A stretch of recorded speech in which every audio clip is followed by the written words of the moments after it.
Excelentísimas e ilustrísimas autoridades, señoras y señores, como presidente de Nueva Economía Forum tengo el placer de darles la bienvenida al Forum Europa que organizamos bajo el mecenazgo de Asisa y Cabify.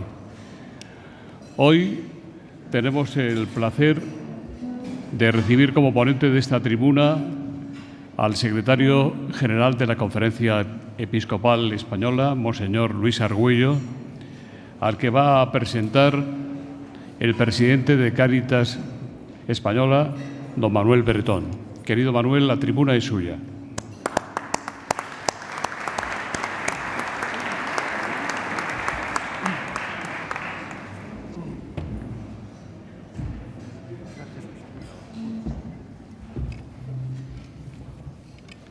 Bueno, ante todo, buenos días, queridos amigos. Es para mí un enorme honor, y no es por decirlo, sino lo digo de verdad, de corazón, poder presentar a Monseñor Luis Argüello, secretario general de la Conferencia Episcopal.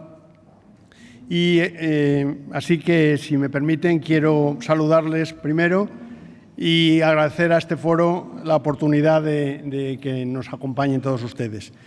Me emociona personalmente que Monseñor Argüello haya pensado en mí para presentarle en este foro. Siendo presidente de Cáritas, por supuesto, me siento en casa. Cáritas, ya lo saben todos ustedes, es la propia Iglesia, pero me emociona todavía más, si cabe, pensar la relación que me une con la casa de la que es responsable. Entre otras muchas cosas, la Secretaría General de la Conferencia Episcopal, donde se piensa, se reza, se gestiona, se trabaja codo con codo con la institución que tengo el honor de presidir. Por todo ello, muchas gracias a todos los que han venido y a los que han tenido algo que ver con que tenga yo el enorme privilegio de hacer esta presentación. Bueno, ya llevo hoy, no quiero dejar pasar más tiempo. Seguro que todos ustedes saben que Monseñor Argüello es palentino. Con esto está dicho casi todo. Todos sabemos que ser palentino imprime carácter. Lo sé porque, por suerte, tengo buenos amigos palentinos. Precisamente mi antecesor, Rafael, es palentino y además lo ejerce. Bueno, son amigos de sus amigos, con la verdad siempre por delante. Nació, como muchos de ustedes saben, en Meneses de Campos, en 1953. Se trasladó a Valladolid para estudiar en el Colegio de Nuestra Señora de Lourdes, de los Hermanos Lasalle. Se licenció en Derecho en la universidad, con premio extraordinario, y también ejerció como profesor de Derecho Administrativo. Me ha dicho que sea breve en estas presentaciones. Voy a decir que fue ordenado presbítero de vocación tardía, según algunos, en 1986, por Monseñor Delicado Baeza, a los 33 años, y formador del Seminario Diocesano de Valladolid y después rector del mismo, etcétera, etcétera. Ha hecho una labor pastoral dentro de la Iglesia enorme. Lo que no le he preguntado, ni me he atrevido a hacerlo nunca, es si llegó a hacer la mili o si se declaró objetor de conciencia, como se llevaba en aquella época, pero en fin, lo dejaremos para nuestras relaciones personales. Tampoco le he preguntado, he pretendido indagar en sus aficiones futbolísticas, aunque acabo de oír algo que tiene que ver con el Real Madrid, con lo cual rebaja mi tono rojo y blanco, de alguna manera. Bien, en cualquier caso, fue designado obispo auxiliar de la Archidiócesis de Valladolid por el Papa Francisco en 2016. Bueno, hasta aquí, queridos amigos, el currículum más o menos objetivo, conocido por casi todos, pero ahora quiero hablarles de la vinculación que nos une, del profundo compromiso que ambos, desde distintos puntos y miradas, tenemos por la Iglesia, con la Iglesia y con el Evangelio que nos inspira. Tienen la suerte de tener ante ustedes hoy a un ponente valiente, que no eludirá nunca un tema espinoso, eso lo puedo asegurar, que luchará por la verdad. Estamos ante un gran pastor que, ante la lucha contra la pobreza y su compromiso con Jesús, inspira entusiasmo, asombro y pasión ante cada nuevo reto.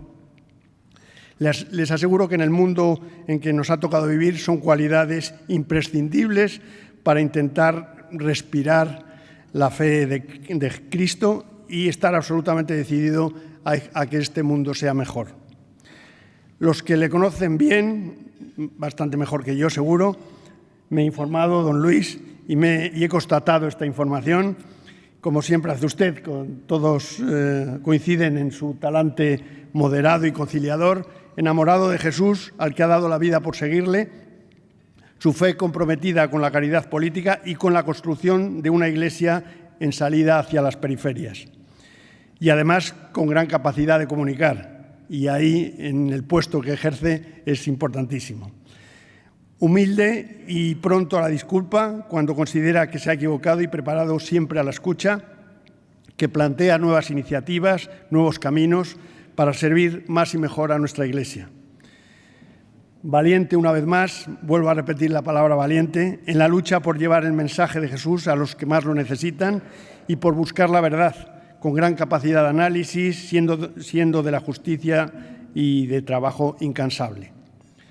Don Luis, hace pocos días, el Papa Francisco, en la homilía de la inauguración de la Asamblea de Cáritas Internacionales, a la que tuve el honor de asistir, yo ya sabía que iba a tener la suerte de estar hoy aquí con el inmenso privilegio de presentarle. Escuchándole, sentí y pensé de nuevo, verdaderamente Dios teje los hilos y te sorprende cada día.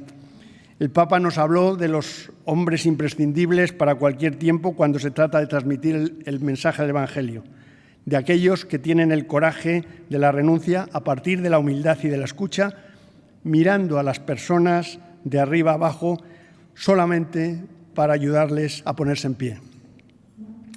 Don Luis, yo pensaba, sin saberlo, que estaba haciendo su presentación. Me recordaba alguno de nuestros primeros encuentros donde con gran naturalidad sentíamos su ánimo, su mano tendida permanentemente y su aliento para seguir siempre hacia adelante. Con alguno de los que he hablado, que le conocen, por supuesto, mucho mejor que yo, para poder preparar esta humilde presentación, coincide todo el mundo en algo, y es que Monseñor Argüello se hace querer. Don Luis, queridos amigos, no quiero extenderme más, pero sí quiero terminar diciéndole o comentando que su tarea al frente de la Secretaría General de la Conferencia Episcopal es, y no será nada fácil, pero que hoy, por suerte para mí, en mi persona, tiene el agradecimiento por su lucha por la verdad, su valentía, su búsqueda permanente de la excelencia. Tiene el agradecimiento de toda la familia Cáritas y, por tanto, de la Iglesia de la que nos sentimos parte y, sobre todo y ante todo, de todas las personas en las que, sin duda, hemos generado de mutuo acuerdo esperanza. No se canse, don Luis. Seguimos adelante. Usted, estoy seguro que hubiera encontrado un mucho mejor presentador, pero para mí ha sido una ocasión inolvidable y muy especial que le agradezco de todo corazón. Muchas gracias.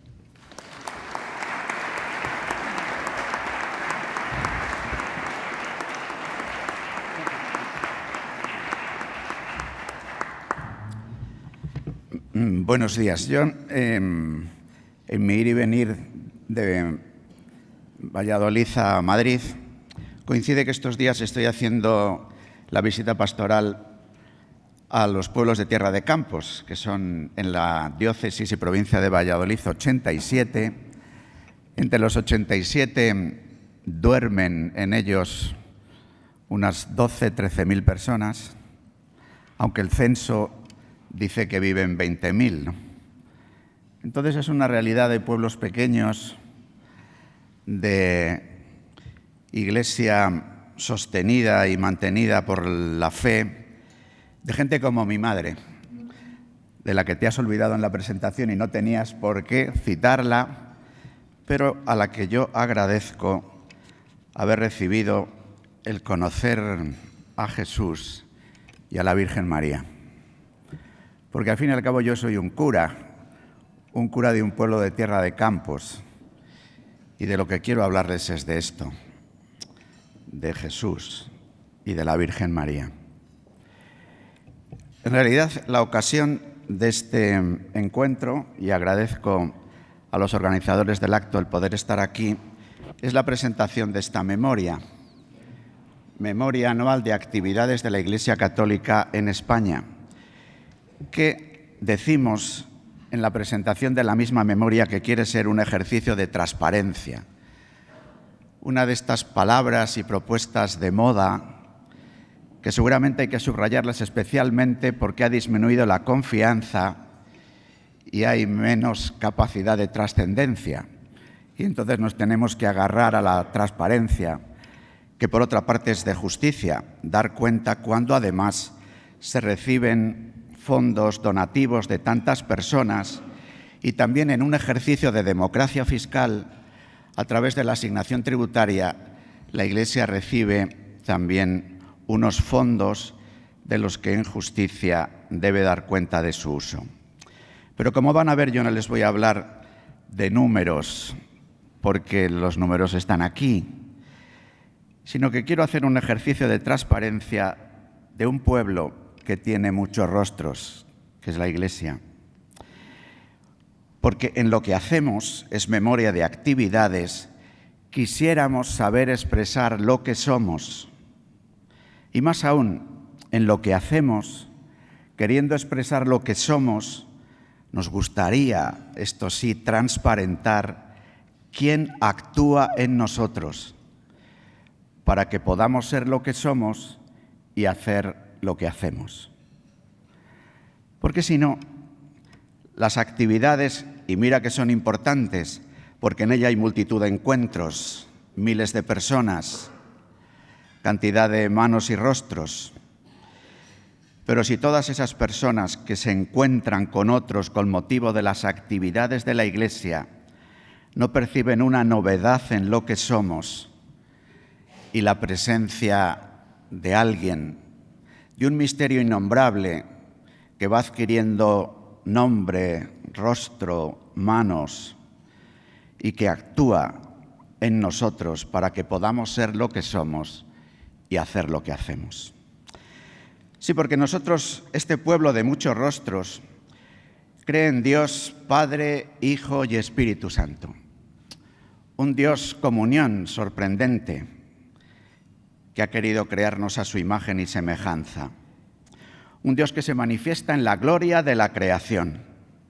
Y la gloria es el esplendor de la verdad y el resplandor del bien. La gloria que tiene peso, que tiene densidad, que podemos entender de alguna manera en una analogía paradójica, lo que la gloria quizás pueda ser, porque todos reconocemos la vanagloria. Escuchaba la presentación de Manolo y podía pensar, bueno, soy un chico majo. El listón le ponen alto. La vanagloria te visita siempre, cuando menos te esperas. Y la gloria, esplendor de la verdad y resplandor del bien, forma parte de lo que la Iglesia está llamada a vivir, una alabanza de la gloria de su nombre. Sí, porque si la gloria es el esplendor de la verdad, justo es que la Iglesia busque la verdad, acoja la verdad, tenga instituciones que son instituciones educativas, tanto en la enseñanza primaria como en la secundaria, como los bachilleratos, como en la universidad, que traten de buscar la verdad, pero la verdad no solamente se busca y se encuentra en las academias de los saberes de este mundo, siendo que son tan importantes, sobre todo qué decir hoy, en medio de esta transformación sorprendente del mundo en el que vivimos, cuando la revolución 4.0 o 5.0, depende del sociólogo de turno que leas, para ver si nos llegamos a la cuarta fase o a la quinta de la gran revolución tecnológica, que no solamente transforma nuestras capacidades de hacer, sino como dijeron en el foro de Davos del año 2015, la revolución tecnológica va a transformar no solo lo que hacemos, sino que está transformando quién somos en estas propuestas de alguna manera transhumanistas o poshumanistas. Sí, la verdad también se encuentra cuando se tocan rostros heridos. La verdad también se encuentra cuando se propone un crecimiento en la iniciación cristiana. La verdad también se trata de descifrar cuando se acompaña a unos novios que quieren descubrir que su corazón es un corazón esponsal y que solamente es posible descifrar quién soy cuando aparece un tú que me llama y hace posible que, respondiendo, descubra el secreto del amor en el corazón. El resplandor de la verdad y el esplendor del bien. Por eso también tantos y tantos hombres y mujeres en la Iglesia, laicos, voluntarios, profesionales, religiosos y religiosas, consagrados, pastores, convocan a sus conciudadanos a hacer el bien. Convocan a sus conciudadanos a descubrir el bien. Es verdad que tantas veces, incluso se dice esto de la Iglesia, es valiosa porque en una sociedad que hay crisis de valores, es bueno que se propongan valores. Pero el valor, que forma parte de la gloria, el valor es un resplandor del bien. Y si no tenemos criterio para discernir el bien del mal, ¿cómo saber dónde encontrar el bien? ¿Cómo descifrar las luces, las luminarias y los fuegos de artificio a la hora de hablar de valores? Si la vanagloria es fuente de mentiras y de males, y la gloria, verdad y bien, ayuda a la comunión y ayuda también a la amistad civil y a la ciudadanía. Actividades educativas, caritativas y culturales tratan de acercarse a la gloria, verdad, bien y belleza, porque la belleza es deslumbrante cuando el bien desvela la verdad y cuando la verdad muestra su rostro bondadoso. Este pueblo de muchos rostros, que quiere a través de las actividades mostrar quién es y quién actúa en él, cree en la persona, hombre y mujer, creada a imagen y semejanza del Dios que es uno y tres. Y por eso también tratamos de vivir y de proponer que somos uno y tres, que en realidad para poder comprender a la persona hace falta caer en la cuenta de que somos una unidad dual, pero siempre abierta a un tercero. Esto que puede parecer como una especie de juego de números o una manera de adentrarse al misterio de los misterios, que es la Trinidad, puede tener para nuestra propia convivencia muchas más repercusiones de lo que parece. Todavía nosotros somos herederos de la cultura del análisis, de la dialéctica de los contrarios. Más aún, la propia tecnología actual, digital, tiende a ser una lógica binaria, de ceros y unos, que van conjugándose de diversas maneras. Es verdad que la propia matemática y la física, las experiencias con los fractales, por ejemplo, nos hace descubrir formas nuevas en la materia y también de la comprensión de las relaciones humanas. Pero la propuesta de persona a imagen y semejanza de quien es uno y tres nos invita a superar la dialéctica de los contrarios, para buscar siempre ese tercero que puede ser en las relaciones sociales el bien común, tercero que puede ser en las relaciones de un hombre y una mujer el hijo, tercero que puede ser en cualquier propuesta de empresarios y trabajadores la búsqueda del bien para los demás, del bien común, de los servicios que se ofrecen. Tercero, cuando se establece un conflicto, incluso entre los diversos pueblos y territorios de España, el encuentro de un tercero en el abrazo común de una historia compartida y en el horizonte también de la búsqueda del bien común para todos y cada uno de los ciudadanos, fraternos, libres e iguales. La persona, con lo que tiene de conciencia, de relaciones y de institución. Sí, solo así podemos comprendernos, sabiendo que la persona dice de identidad en la conciencia, de relación constitutiva desde el primer instante, en el que somos nacidos, somos relacionales, y eso genera ambientes, culturas, y genera también instituciones, persona, conciencia, relaciones, instituciones, para poder comprender lo humano, para poder comprender también nuestras propias actividades, que no son solo productos culturales, sino que son también la expresión de unas relaciones, de un ambiente, y que parten de una concepción de la conciencia y de la persona, subrayando su sagrada dignidad. Si esta misma concepción de la persona y el subrayado de la relacionalidad, de la dignidad, de la fecundidad, nos parece una aportación de la vida de la Iglesia, o mejor, de los creyentes, especialmente valiosa para el diálogo en este cambio de época. Si este pueblo de muchos rostros se reúne cada domingo para rezar juntos el Padre Nuestro, para caer en la cuenta de que somos hermanos, y esta fraternidad de quien son hijos en el Hijo aporta a la sociedad la amistad civil que ya desde Aristóteles es decisiva para poder organizar la vida política. Amistad civil que hace que más allá de la dialéctica de los contrarios aparezca el reconocimiento de esa condición tercera que en realidad es fundante de nuestra condición humana, de nuestra fraternidad, de nuestra filiación, de nuestra amistad civil para estar al servicio de la familia humana en su conjunto.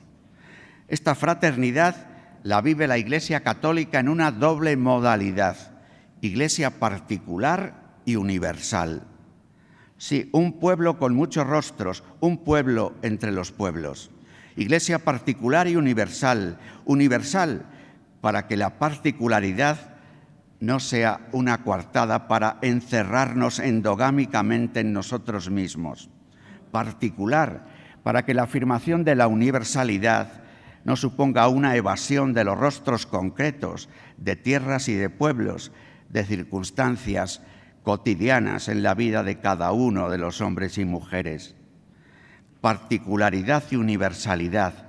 También esta manera de situarse, de vivir, de ser la Iglesia, que es posible porque se acepta un principio de unidad y se confiesa un común credo y se ora el mismo Padre Nuestro, ¿no podría también ser analógicamente una posibilidad de diálogo en una situación como la española, en el que reconociéndonos un pueblo nos sabemos que somos un pueblo de diversos rostros, una nación, como dice la Constitución española, con nacionalidades y regiones, una portar llamada a la universalidad para que la particularidad no se cierre endogámicamente en sí misma, pero también para que la afirmación genérica de una propuesta de universalidad no haga desaparecer las particularidades de los rostros concretos, de los caminos recorridos en común por tantos hombres y mujeres en nuestra nación española. Es una propuesta así para organizar la innegociable convivencia. Queramos o no, convivimos. Es más, la agrupación cada vez mayor de las personas viviendo en ámbitos urbanos, el crecimiento tan grande de la vida urbana y de su mentalidad, hace que el dato de la convivencia, que siempre ha sido innegociable, se produzca hoy a veces viviendo ajenos unos a otros. Por eso es importante que la convivencia descubra la realidad de una comunidad.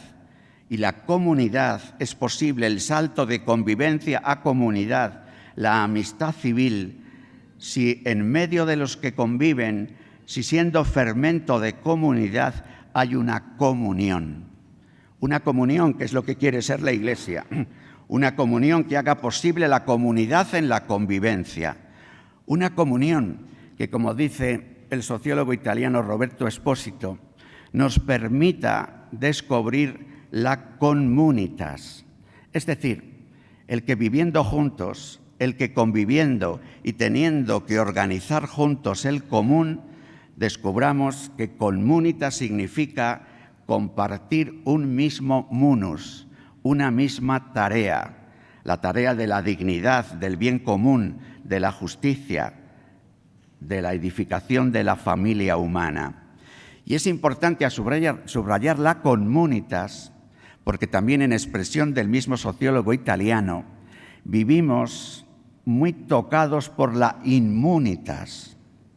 No solamente el deseo de ser inmunes a los virus, inmunes a las enfermedades, sino inmunes al sufrimiento de los que están al lado, inmunes o indiferentes ante lo que pasa alrededor. Tenemos mucha capacidad en esta sociedad que enarbola valores para decir todo el mundo tiene derecho a comer, pero menos capacidad para decir el que haya hambrientos toca mi vida, cambia mi perspectiva, no me deja indiferente, no me hace inmune. Mucha de la privatización confortable en medio de la agresividad ambiental en la que nos sitúa la competencia, que tantas veces es competencia posicional, no solo entre las empresas, sino también en nuestras relaciones. Fíjense que todos asumimos este dogma liberal. Mi libertad termina cuando comienza la tuya. Pero hacer esta afirmación lleva consigo, sobre todo si estamos tocados por la inmunitas, que en el fondo, tarde o temprano, tú apareces como un estorbo. Porque si mi libertad termina cuando comienza la tuya, trataré de empujarte para que mi libertad tarde más en terminar. Trataré de que no me pises el sitio, de que no me quites el territorio. Esta vivencia de la libertad, modo individualista, modo inmune, tiene en sí un germen violento. La violencia de pensar que el otro del que quiero ser inmune termina siendo una amenaza. No digamos nada cuando el otro es extraño, cuando el otro es de otra etnia, cuando el otro es enfermo de cualquier tipo de enfermedades. Desde ahí, desde la afirmación del Dios comunión, desde la creencia en la persona uno y tres, desde la fraternidad orada, afirmada y buscada, ponemos en marcha una acción social. Desde la luz de la doctrina social de la Iglesia, que es un despliegue de la antropología, porque si somos uno y tres, conciencia, dignidad, relación, ambiente, institución, el despliegue de la doctrina social de la Iglesia, dignidad, justicia, bien común, subsidiariedad, solidaridad, despliega la antropología. Por eso tiene poco sentido distinguir, incluso en nuestros propios asuntos, una suerte de lógica de moral social, si se me permite la expresión a esta hora de la mañana, de cintura para arriba, en el que veamos los asuntos que afectan a la cartera y desde ahí digamos que hay que ser más o menos solidarios, de la llamada moral personal o familiar o sexual de cintura para abajo, en el que vale cualquier comportamiento por insolidario que sea, como si la persona pudiera ser rompible por la mitad, como si la solidaridad, que se hace esponsalidad, que se hace fecundidad, que se hace apertura a la vida, que se hace cuidado de la vida en todos sus tramos, no tuviera que ver, no fuera el corazón mismo de una propuesta fraterna, solidaria en los servicios sociales. En este momento de transformación de nuestro estado del bienestar, cuando la Iglesia, a través de sus actividades, participa en la educación, en la sanidad, en los servicios sociales, en la atención de los mayores, todos ellos territorios singulares del llamado estado del bienestar, sus posibilidades y sus riesgos para las familias y los pueblos en medio de su crisis actual, nos hace sentirnos urgidos y querer colaborar y ofrecer la vida de la Iglesia en sus actividades que manifiestan quiénes somos y quién actúa en nosotros para hacer emerger no solamente un estado del bienestar, sino una sociedad del ser mejor, una sociedad de los cuidados, una posibilidad desde la amistad civil y superando la dialéctica de los contrarios, de un pacto social ante la extraordinaria transformación de la revolución tecnológica que ya está entre nosotros. Voy terminando, amigos. Nuestro credo termina afirmando la vida eterna. En realidad, todo esto que nosotros vivimos, que nosotros hacemos, que nosotros compartimos, sería un paso fugaz si no afirmásemos que somos peregrinos hacia la tierra donde se cumplen las promesas, que somos peregrinos hacia la tierra donde la justicia resplandece, acogiéndonos a cada uno en nuestra dignidad de hijos y hermanos. La vida eterna que hace posible la esperanza, el camino sostenido por el deseo de plenitud, el sentido de los logros y de los fracasos, el sufrimiento, la muerte. En el horizonte de la vida eterna todo encuentra su sitio, todo encuentra su sentido y su significado, y sobre todo es posible caminar de inicio en inicios que parece que nunca concluyen, afirmando con fuerza la esperanza. No la esperanza vivida solo de una manera, pudiéramos decir, abstracta, sino la esperanza que se hace acontecimiento ante cada otro, ante cada tú que se pone delante de nosotros. Esperanza para dar una nueva oportunidad. Esperanza para saber servir y perdonar. Desde ahí, amigos, una clave o unas claves para interpretar los acontecimientos.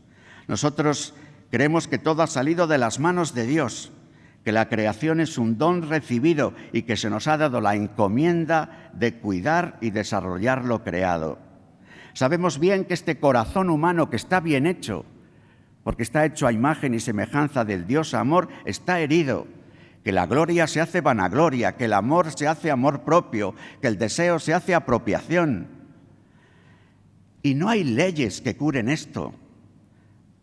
Hay corrupción, hay violencia en los hogares y fuera, y es verdad que hace falta leyes y policías y jueces, pero no basta, porque el corazón humano herido hace a la mano pegajosa y el corazón humano herido hace a la mano violenta.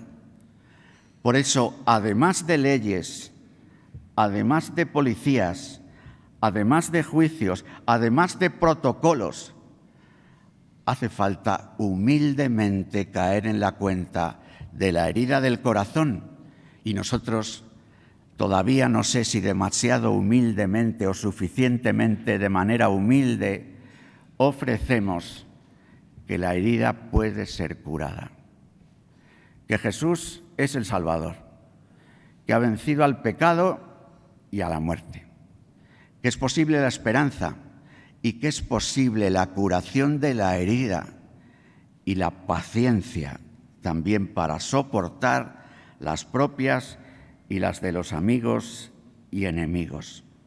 Creación y redención en un horizonte de plenitud, de libertad, de amor y alegría, que son los latidos del corazón, para abordar también el aburrimiento, la nostalgia y la desilusión que nos visitan. Sí, amigos, este pueblo se reúne el domingo. El domingo recibe este amor que quiere compartir. El domingo también hacemos las colectas, de donde sale mucho del dinero que aquí se dibuja. El domingo, donde llamamos desde las peticiones que hacemos a una toma de conciencia sobre las necesidades del mundo y de los vecinos. El domingo escuchamos cada día a los creyentes id y salimos a los caminos de la vida, a visitar a los enfermos, a ir a clase viviendo el ser maestro con vocación, a los diversos servicios de Cáritas, de Manos Unidas, de las diversas acciones pastorales de la vida de la Iglesia. El domingo se celebra la Eucaristía en los centros penitenciarios de España. El domingo se pone el amor nuevo de Jesucristo en tantos hospitales. El domingo compartimos, hacemos la colecta, la distribuimos y rezamos juntos el Padre Nuestro. De esta acción que nos permite ser lo que somos y hacer lo que hacemos, junto con muchos hombres y mujeres comprometidos de la dignidad de la persona, queremos ser transparentes.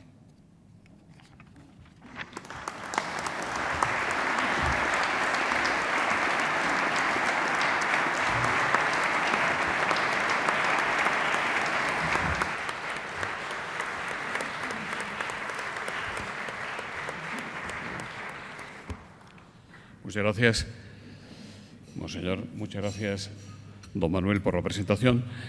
Hay, ya ve, muchas preguntas. Yo le agradecería que, si es posible, fuera breve en las respuestas. Empezamos por esta que le hace Antonio Fernández Parrilla. Dice: ¿qué alarmas se recogen en la memoria a la que usted se ha referido? ¿Qué motivos de preocupación? Hay otras preguntas. ¿De qué datos de la memoria de actividades cree que la Iglesia se puede sentir más orgullosa? ¿Y cuál es la contribución fundamental de la Iglesia española al bien común de la sociedad, de los ciudadanos? Alguna de las cuestiones las doy por casi resueltas desde la exposición. Es evidente que nosotros tenemos una preocupación, que es la transmisión de la fe a las jóvenes generaciones. Es una preocupación central y que es eco de cómo ser Iglesia en el siglo XXI. Cómo ser Iglesia después de siglos, y digo siglos, de experiencia nacional católica. Cómo situarnos, aun ofreciendo estas propuestas que hablan de millones de personas, cómo ser hoy, en el sentido más noble de esta expresión, una minoría cultural que ayude a nuestros conciudadanos, a los hombres y mujeres con los que compartimos la vida, a experimentar la misericordia, la esperanza, la amistad civil, el compromiso compartido por el bien común. Seguramente de lo que más orgullosos, valga esta expresión, podemos sentirnos en la Iglesia, quizás sea de tantas y tantas acciones que están implícitas, que no explícitas en la memoria. Yo ahora les decía que estaba visitando los pequeños pueblos de Tierra de Campos. Me sorprende en un momento en Valladolid, que tiene 530.000 habitantes, la provincia, hay 65.000 personas que viven solas. En la ciudad de Valladolid hay 45.000 personas que viven solas. De la compañía que algunos vecinos hacen de otros vecinos en nombre de la fraternidad que se descubre de saberse hijos, seguramente es de las cuestiones que uno puede sentirse más orgulloso. De una mujer que nos ha traído en el taxi ahora cuando veníamos, que nos ha visto curas a los tres que venían. Bueno, uno que venía no era cura, venía con corbata, Fernando, lo siento. Pero otros dos sí, claro, el caso enseguida nos ha visto que éramos de esta copla. Y nos ha puesto en nuestro sitio. De eso me siento orgulloso. Sigamos.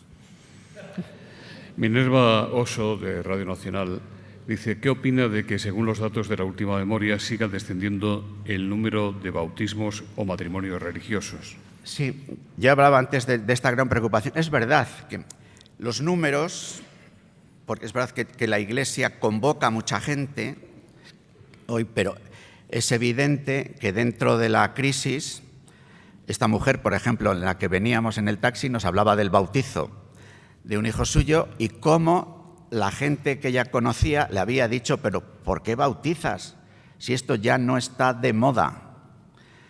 Ciertamente, o sea, esta realidad seguramente vais a decir: este chico viene a ser profeta de calamidades. Seguramente esta memoria en los próximos años adelgace. Quizás también tenemos el desafío y el compromiso misionero de que ensanche o al menos que profundice. pero seguramente en números, porque es verdad, en los últimos 20 años, hemos de reconocerlo, ¿cómo no?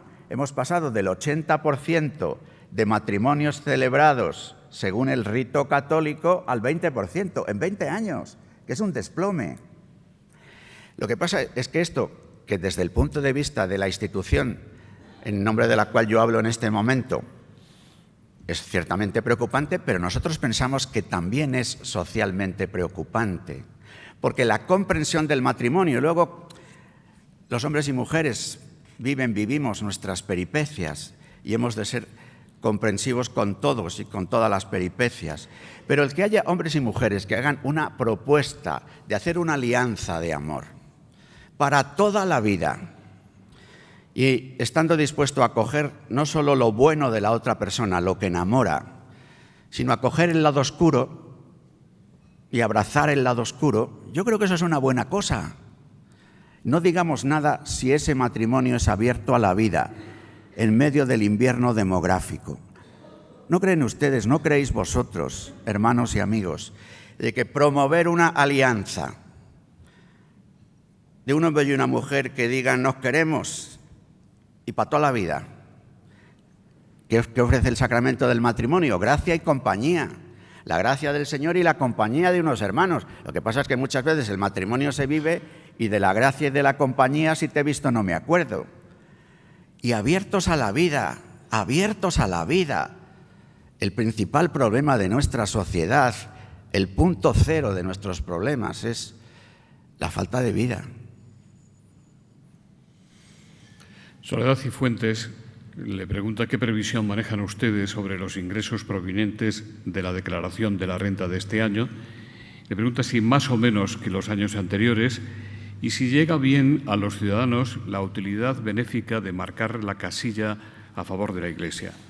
Precisamente el ejercicio de todos estos días de presentar esta memoria quiere dar cuenta de todos estos datos, de lo que significa en el conjunto del presupuesto consolidado de la Conferencia Episcopal y las diócesis, sin contar las actividades de congregaciones religiosas, supone que la asignación tributaria como un 25% de nuestro presupuesto. Los datos que tenemos, que precisamente les hemos recibido definitivos en mayo y a la semana de recibir los datos definitivos hemos presentado la memoria, porque algunos dicen, ¿por qué la presentan tan tarde? La presentamos cuando hemos recibido los datos definitivos y desde ahí damos cuenta.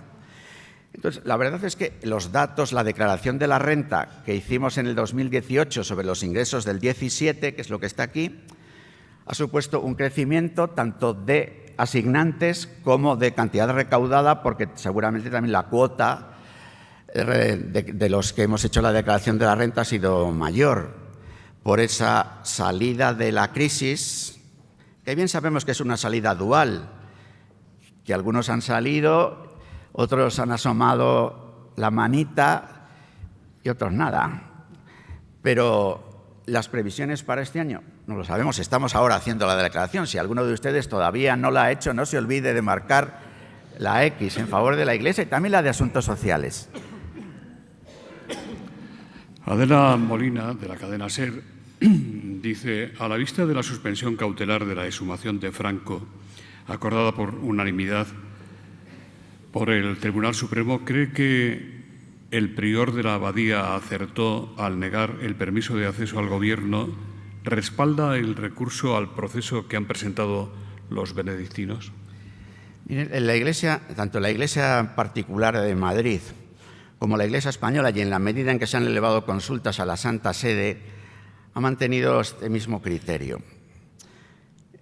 En principio, la propuesta de una búsqueda de acuerdo, que siendo acuerdo entre la familia y el Gobierno, de alguna manera está llamándonos a la superación de un conflicto, de una guerra, en el que seguramente hayamos de tener en cuenta no solo los 3 años de la guerra, sino los años anteriores de la República, los años posteriores del primer franquismo y de su desarrollo, y buscar, más allá de la dialéctica de los contrarios, un tercero reconciliador y de mirar hacia adelante.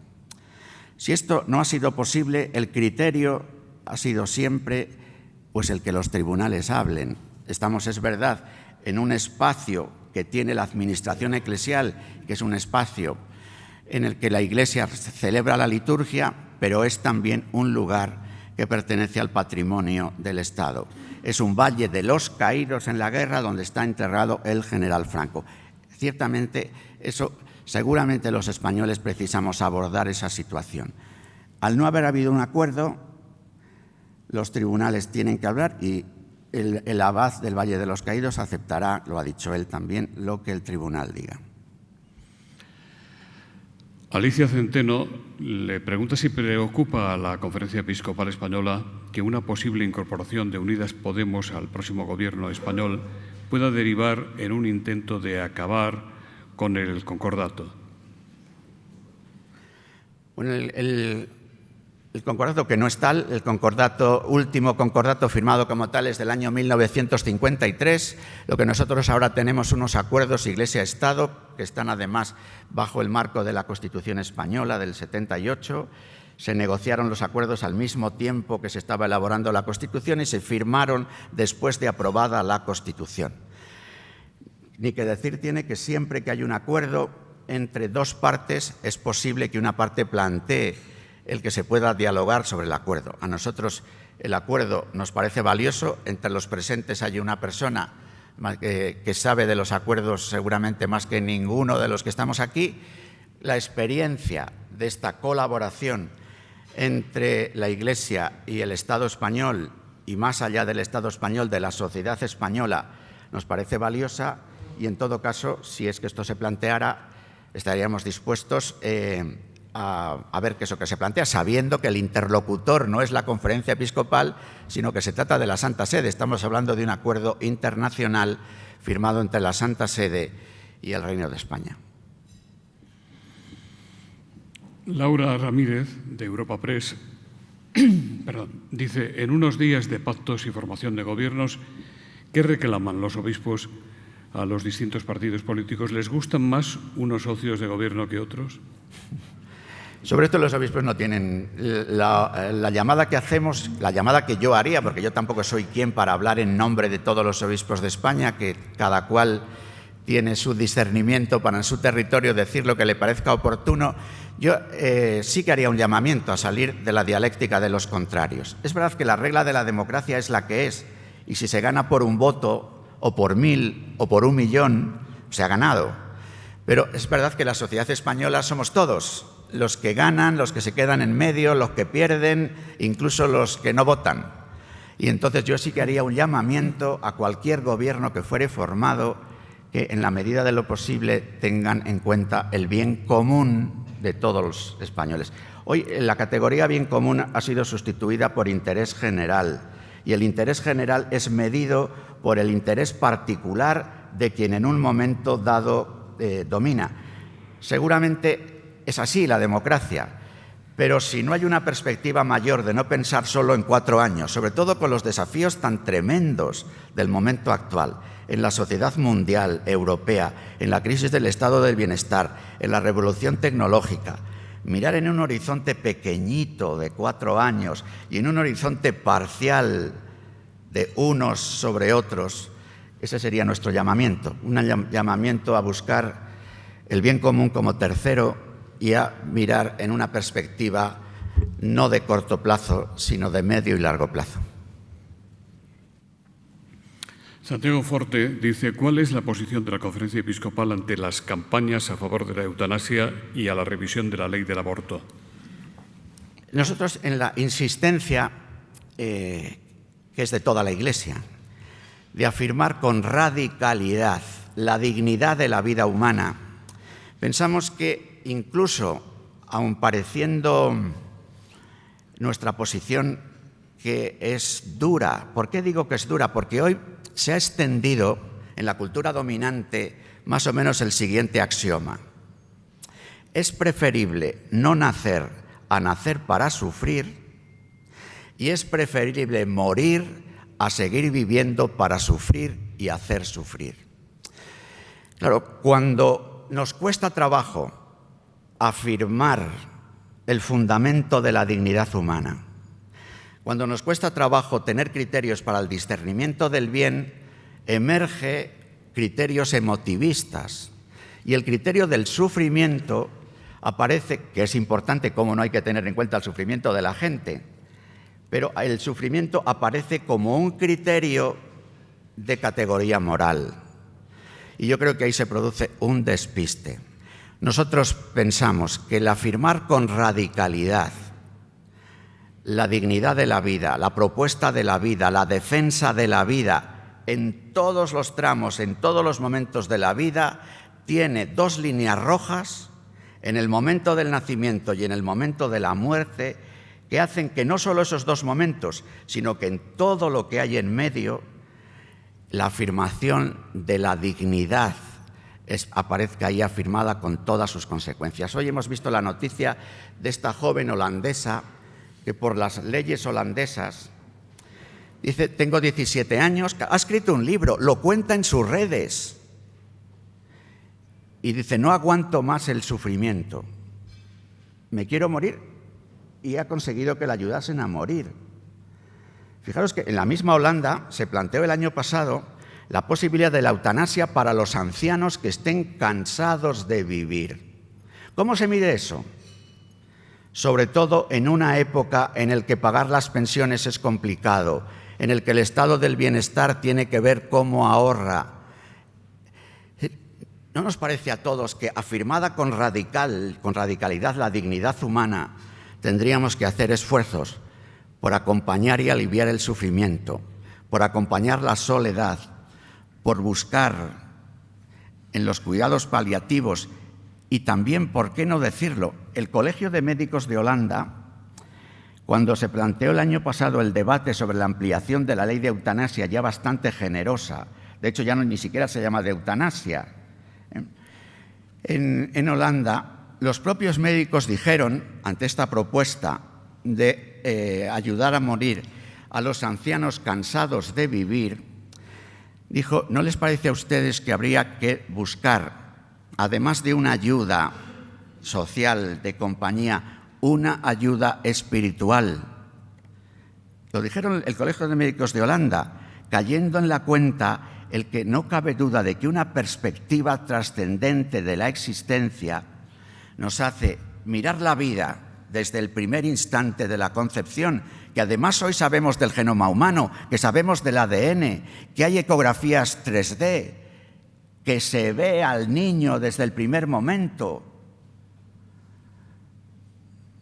¿Cómo todavía podemos pensar que estar a favor de la vida y por tanto de la muerte provocada es algo de gente medieval? Y no estoy hablando de llevar a la gente a la cárcel. Estoy hablando de defender la vida, de promover la vida, de decir: la muerte no es la solución de los problemas, la muerte no es la solución. Luis Robles dice: Monseñor Menéndez, quien fuera obispo de Astorga y presidente de la Comisión de Pederastia, falleció recientemente, según dicen, apenado por los muchísimos casos de víctimas que le llegaban y bajo la presión de los medios de comunicación. ¿Quién va a sustituir a Monseñor Menéndez en esa función? ¿Son los casos de pederastia un baldón insuperable sobre la Iglesia española? ¿Cómo piensa librarse de él la Conferencia Episcopal? ¿Cómo hacer justicia con las víctimas y darles una satisfacción real? ¿Cómo superar la duda sobre que la Iglesia quiera destapar la verdad? Hay otra pregunta sobre ese tema. En Francia, los obispos han encargado a una comisión independiente un estudio sobre los casos de abusos desde 1950. ¿Es posible hacer esto en España? Si la respuesta es no, ¿por qué? Jesús Bastante, de Religión Digital, dice: ¿han recibido ya respuesta de Roma sobre la petición de dar a la Conferencia Episcopal Española potestad respecto al drama de la pederastia? ¿Por dónde van, lo entre comillas, los tiros de esa reforma? Bueno, son muchas cosas. Primero hago memoria de don Juan Antonio, que se murió. Digo que a la hora de decir se murió porque recibía muchos casos de víctimas. Yo creo que sabemos que ha muerto, que murió de un infarto, que seguramente, como nos puede ocurrir a cualquiera, la influencia de la vida, pues, cómo no, puede tener un eco en nuestras enfermedades y en la muerte misma, pero tampoco me parece a mí que se pueda ir mucho más allá de recordarle y de decir que desde la vida eterna nos mire con sonrisa. Desde ahí, yo creo que aparece una palabra, baldón, y es verdad. Y muchos de los planteamientos que yo he hecho aquí esta mañana y el deseo de poder ofrecer, de transmitir la fe, de poder ofrecer confianza y amistad civil a nuestros conciudadanos, empezando por los más pequeños, es evidente que este baldón nos lastra. Desde luego no pienso que sea un baldón insuperable, porque si dijese eso no creería, primero, en la esperanza de la que he hablado antes y en un compromiso activo, porque esto pueda transformarse, diciendo aquí lo que he dicho también antes al hablar de la corrupción y de la violencia. Es decir, que el pecado existe y que comportamientos terribles se dan. Precisamente por eso hay que hacer todo lo posible en la prevención, en la formación. Yo creo que la Iglesia en su conjunto y la Iglesia española en particular está haciendo un esfuerzo grande. La semana pasada yo mismo participé en un encuentro con escuelas católicas y la Confer en la línea de ir poniendo en marcha todas estas cosas que se han dicho. Y respecto a la autorización por parte de la Santa Sede para el decreto general, todavía no la hemos recibido. En todo caso, recibamos o no una autorización para hacer un decreto general, que quiere decir que una norma de la Conferencia Episcopal obligue a todas las diócesis y obispos de España, en todo caso, los obispos de España están dispuestos a acoger lo que en ese decreto general, que se llamaría entonces de otra manera, orientaciones o normas generales dadas para la Iglesia de España, se digan. Ahí ya se prevé la posibilidad de oficinas, que ya la acogida de personas ya se viene haciendo en todo este tiempo, y la posibilidad de algún tipo de pedir de colaboración externa a la misma vida de la Iglesia, en este momento está también en nuestros diálogos. Queremos ser respetuosos con lo que la Santa Sede nos diga. Por otra parte, estamos también, desde el encuentro que se celebró en Roma de los presidentes de las conferencias episcopales, desde entonces han salido dos normas, una para la Santa Sede y una normativa, vosotros sois la luz del mundo, para toda la Iglesia en general, y en las próximas semanas va a ser también un llamado vademecum, unos criterios de orientación para cada obispo.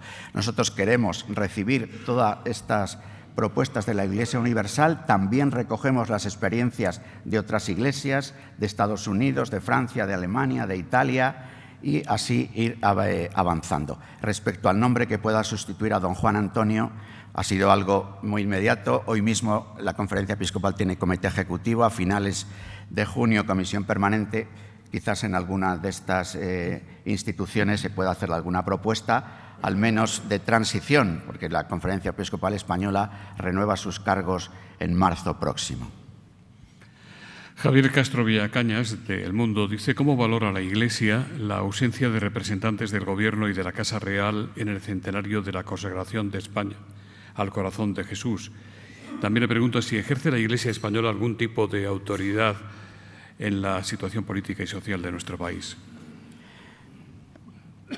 Nosotros, respecto del primer asunto, a través de este año, que al celebrarse los 100 años de la consagración en el Cerro de los Ángeles de España al corazón de Jesús, en un contexto social, histórico, de una época, hemos acogido con alegría la celebración de un año jubilar. Los propios obispos de España, en su asamblea plenaria última, celebramos la Eucaristía en el Cerro de los Ángeles, pero pensamos que a veces en estos diálogos el significado que se da a la expresión consagración de España, reino o reinado de Cristo, en nuestro actual momento pasa mucho más por la consagración de los españoles que estamos afirmándonos como discípulos misioneros, con nuestra consagración a favor del bien común, con lo que significa el corazón de Jesús como expresión de un Dios que se hace carne, que tiene rostro y que tiene un amor misericordioso. Desde ahí, la separación de la Iglesia y el Estado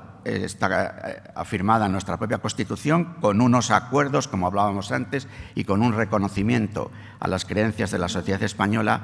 Y ni que decir tiene que nosotros respetamos la decisión de la Casa Real de no ir, de enviar una comunicación, de hacerse presente, los que quisieran, sabiendo que lo que estamos hablando es de un acto genuinamente eclesial.